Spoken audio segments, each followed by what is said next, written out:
High guys, welcome back to our channel. So कुठून start करायचं म्हणजे अर्धा दिवस त्यांनी घेतला, अर्धा लिटरली अर्धा. जसा दिवसाचा सुरुवात झालं, सकाळी उठलो आणि आम्ही बाहेर निघालो हॉटेलमधून गाडी चालू करायला आणि दोन लोक आले, दोन मुलं आले आमच्याकडे माणसं. तर ती मी क्लिप ह्याच्या पुढे ऍड करते. वॉच देणार टायटनचा वॉच आहे आणि बी आला 15,000 कॅश. म्हणजे एक रहेगा काहीतरी आहे गॅरंटी. दोन माणसं आले आणि आम्हाला स्क्रॅच कार्ड दिले त्या लोकांनी की रॅडिसन मधले आमचं काहीतरी काय प्रमोशन होतं, काहीतरी चाललंय. त्या लोकांनी सांगितलं आम्हाला की तुम्हाला स्क्रॅच कार्ड करायचं, तुम्हाला गिफ्ट भेटेल 4 पैकी. तर फर्स्टमध्ये फोन होता सॅमसंगचा, सेकंडमध्ये काहीतरी 25,000चं, ते पण सांगते स्कॅम, त्याच्यामध्ये पण स्कॅम झाला आहे. 25,000चं रॅडिसनमध्ये 3 nights 4 days स्टे होता, ठीक आहे. आणि थर्डमध्ये होता अँड्रॉइड वॉच आणि फोर्थमध्ये होतं 15,000 कॅश. तर आम्ही म्हटलं ठीक आहे, काय फ्रीमध्ये भेटतंय, आणि समोरच हॉटेल होतं, म्हणजे एक 10 मीटर. आम्हाला त्याने 2 कूपन दाखवले, जो भी आ रहा है सबका कूपन में बेटर लक नेक्स्ट टाइम दिखा रहा है. म्हटलं ह्याला पण तेच दाखवलं, बेटर लक मी स्क्रॅच केलं, मला बेटर लक नेक्स्ट टाइम दाखवलं. आणि मॅडम मी स्क्रॅच केला तर तुम्हाला काय दाखवलं? वही मिला है स्क्रॅच कार्ड. आणि एवढी ऍक्टिंग, असं बघतोय तू, अरे मला माहितीच नाही. त्याला अक्षरशः शाहरुख खानच्या पिक्चर मध्ये ऍक्टिंग द्यायला पाहिजे होती, इतकी गाण आहे. नंतर बोलतो मॅडम लकी है कि आपके लिए अभी तक किसी भी कस्टमर को नहीं मिला, मैडम आती है आपको कैसे मिल गया, आप बहुत लकी हो. ऑब्विसली असं कोणतरी बोलेल तर आपल्याला पण वाटेल ना की खरं बोलतोय, अरे वा हे असं काहीतरी झालं. आणि हॉटेल समोर आणि घेऊन पण आम्हाला 5 स्टार प्रॉपर्टी मध्येच गेला. एक्झॅक्टली. कोण विश्वास नाही ठेवणार, एवढी मोठी प्रॉपर्टी, एवढं मोठं नाव आहे रॅडिसनचं. तर आम्ही विश्वास केला, आम्ही गेलो आतमध्ये. आता आम्हाला आहे ना एक फॉर्म वगैरे फिल करवला त्या लोकांनी अँड त्याच्यामध्ये लिहिलेलं 60 मिनिट्सचं आहे काय काय. तर सुनील बोलला चल ठीक आहे 60 मिनिट्सच आहे ना, टाइमपास करूया. तसं पण आम्ही ब्रंचसाठी जाणार होतो, कारण आम्ही ब्रेकफास्ट नव्हता केलेला. तर म्हटलं ठीक आहे, त्यापेक्षा आपण लंचसाठी जाऊया. तर 12 वाजता आम्ही एंटर केलं प्रॉपर तिकडे. 12 पण नाही, मला वाटतं 11:45च्या आसपास काहीतरी टाईम होता. गेलो, साईन वाईन केली आम्ही सगळी फॉर्मवरती आणि मग त्या लोकांनी बोलवलं आम्हाला आतमध्ये बोलवायला. आणि तेव्हा जेव्हा आम्हाला जी असिस्ट करत होती ती इंटर्न होती असं ती बोलली. आम्हाला ते पण खरं आहे की खोटं हे माहिती नाही आता. आणि एक सिनियर होती. तर त्यानंतर काय झालं की त्या लोकांनी आम्हाला आतमध्ये नेलं आणि आम्हाला बसवलं. तर ती थोडी जॉली टाईप होती ती मुलगी जी इंटर्न होती करून, पण ती पण फेक होती 100%. कारण जसे स्टोरी स्टार्ट केली आणि विचारलं कुठं राहता, मुलं भांडूपमध्ये. ओ भांडूपमध्ये, अरे भांडूप माझ्यासाठी खूप फॅमिली. बोललं का? बोल माझा एक्स तिकडे जॉबला होता. आणि मला एक कळत नाही, पहिली गोष्ट तर तुम्ही कुठल्याही प्रोफेशनमध्ये जाता, कोणीही आपल्या क्लायंट सोबत प्रोफेशनली जातं, no one talks about the personal life. तिचा एक्स सुनील मँगलोरियन आहे, त्याने तुम्ही कुठल्या गावचे, तुम्ही कसे भेटला, काय, आम्हाला पूर्ण हिस्ट्री सांगायला विचारली त्याला. मग आम्हाला 1 hour सांगून 2.5 hours आमची वेळ घालवली. त्यात पण बेसिकली ते पण सांगते काय स्कीम होती. त्यांची ऑफर होती की 15 वर्षाचे तुम्ही 4 लाख रुपये भरा, 10 वर्षाचे 2 लाख आणि 5 वर्षाचे 1 लाख रुपये. 1 लाख. हां. आणि आम्हाला ना खूप सारे स्लिप्स दाखवले त्या लोकांनी की ह्यांनी भरलंय. आम्हाला ठीक आहे, कोणी पण असं दाखवून फेक बनवता येतं ऑब्व्हियसली. तर ह्याची नजर पडली पेन स्लिपवरती. जेव्हा ते पे केलेलं ट्रान्झॅक्शनची स्लिप येते क्रेडिट कार्ड किंवा डेबिट कार्डच्या मशीनवर ना, ती जी स्लिप असते ती मी चेक केली. त्यांनी 4 प्रोफाईल्सवरती सेम अमाऊंट लावलेला, 1,11,000, 1,11,000. आणि मी जसं त्याच्याकडे बघत गेलो तसं तिने लगेच बघितलं की मी बघतोय प्रत्येक स्लिपवरती, तिने लगेच बंद करून चेंज केलं, तिला देऊन टाकला आणि गेली तिकडे उठून. त्यानंतर आमच्या बाजूच्या टेबलवरती असे उठले आणि अनाउन्समेंट केलं की sir has been new members of go life. टाळ्या वाजवायला लागले.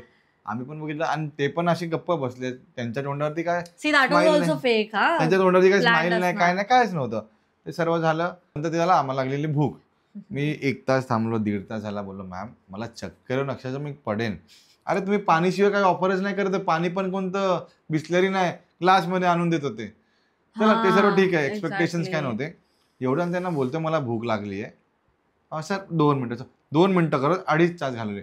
शेवटी माझा टेम्पर आउट ऑफ कंट्रोल गेला. मी बोललो मॅम तुमच्या घरी पाहुणे आले आणि बसले आणि पाहुणे आल्याला बोलले आम्ही नाश्ता नाही केलाय आणि वाट बघताय, तुम्ही 2.5 तास बोलत बसणार का? सर 2 मिनिटं थांबा. अरे बोललो ही कसली माणूस की. आणि मला स्कूलचे मेसेजेस होते आणि मी फोनमध्ये त्यांना त्याचाही प्रॉब्लेम की फोनमध्ये बघतोय सर आमच्याकडे लक्ष द्या ना. त्यांना सांगितलं 4 वेळा. ह्याचा प्रोफेशन तसा आहे, जी मुलं असतात तिकडे त्यांना पेरेंट्स कॉन्टॅक्ट करतात, तरी बोलते फोन ठेवा फोन ठेवा. मग शेवटी वैतागलो, मी बोललो मला जायचं आहे. मी तिला काय म्हटली, हा नीट बोलत नव्हता, म्हटलं ठीक आहे, कुणाशी असं का बोलावं आपण अशा रूड वे मध्ये. तर मी तिला काय म्हटले, मॅम आम्ही आत्ता डिसाईड नाही, खूप मोठी अमाऊंट आहे, 1 लाख रुपये एका झटक्यामध्ये तिकडल्या तिकडे त्यांच्या समोर विचारून आम्ही डिसाईड करून देऊन टाकायचे पैसे, हे नाही होत, कुठेच नाही होत.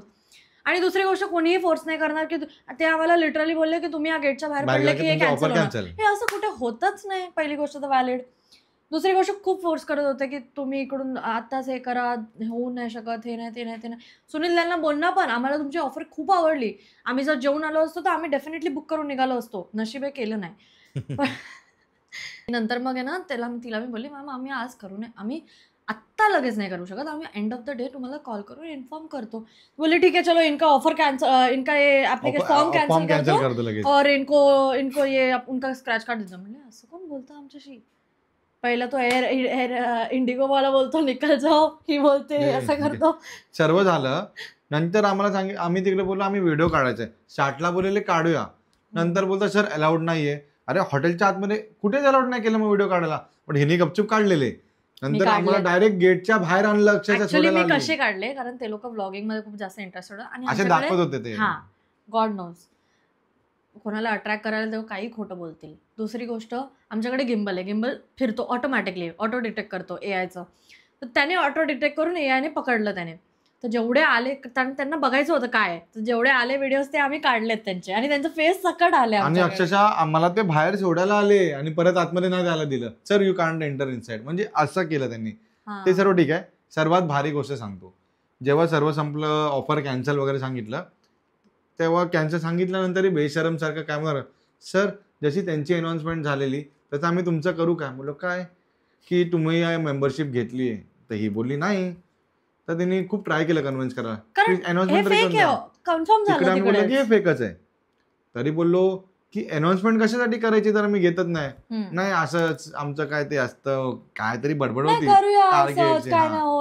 टार्गेट नाही बोलली ती आपल्याला, ती काय नाही बोलली, ती टार्गेट नाही बोलली. आणि ती असं पण बोलली, तुम्ही जर आमचं हे घ्याल, तुम्ही ब्लॉगर्स आहात, तुम लोग को 10 लोग देखेंगे और तुम लोग का 10 लोग का देख के हम लोग को 14 लाख का प्रॉफिट होएगा, असं बोलली ती.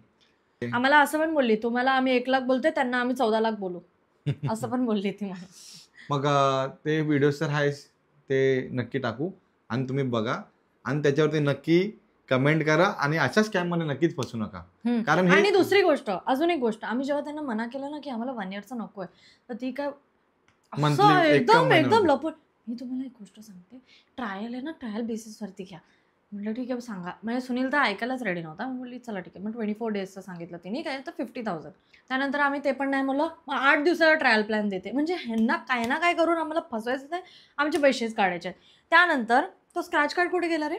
हा, तर आम्हाला तो स्क्रॅच कार्ड जो भेटलेला ना तुम्हाला, जो स्टार्टिंगमध्ये सांगितलेला, त्याचं आम्ही सांगितलं ठीक आहे आम्हाला हे नको आहे, आम्हाला स्क्रॅच कार्ड द्या आणि आम्ही निघतो. हा वाउचर आहे त्यांचा, जो आम्हाला त्यांना कोणी फेक बनवला आहे. हे 5,000 रुपये ह्याच्यामध्ये पण सांगितलेत भरायला. तर म्हणजे ह्याचं लॉजिक काय आहे की तुम्ही तिकडे 1 लाख नाही भरले, ट्रायलचे पण नाही भरले, आता इकडे येऊन भरा. म्हणजे ह्याच्यात काय होणार, आम्ही UPI ट्रान्झॅक्शन केलं, तिकडे आम्ही गेलो राहायला, तिकडे आमचा पोपट होणार की अशी काही गोष्ट एक्झिस्ट नाही करत. कारण ह्याच्यामध्ये रॅडिसनचं नावच मेन्शन नाही आहे, फक्त त्यांच्या कंपनीचं नाव आहे जी फेक आहे ऑलरेडी. पहिली गोष्ट तर प्लीज या स्कॅम्सपासून, फालतू स्कॅम्स आहेत हे सगळे, ह्याच्यापासून लांब राहा प्लीज. हो नक्कीच लांब राहा. किती फेक बनतात यार लोक, किती फेक बनतात. काय किती फेक बनतात, काय गरज आहे लोकांना असं येड्या बनवून पैसे काढायची, पहिली गोष्ट तर. आणि कोण एवढं अंडरस्टँडिंग नसेल, त्या लोकांनी खरंच पैसे खर्च केले, त्यांचं काय होईल. आता तुम्हाला माहिती आहे ना जर टॉरेस कंपनीचं मध्ये काय झालेलं ते स्कॅम, सेम स्कॅम आहे हा, सेम स्कॅम आहे, सेम, काही डिफरन्स नाही या 2 स्कॅममध्ये. हे दुसरे आहेत, नाहीतर माहीत पडलं ह्याचं कनेक्शन टॉरेस कंपनीसोबतच असणार. काय मग स्कॅमर लोकांचे लाईन असतात, कनेक्शन असतातच. हो, नो आयडिया. एक कंपनी बंद पडली, आपण दुसरी कंपनी खोलूया. सॉरी. सो गाईज, तुम्हाला हा व्हिडिओ नक्कीच आवडला असणार. And बिवेअर of the scams. हा, सो प्लीज तुम्ही स्वतः काळजी घ्या की अशी गोष्ट तुमच्यासोबत नाही व्हायला पाहिजे. आणि please do like, share and subscribe our channel. Yes. Not my channel. Yes. It's our channel. Yes.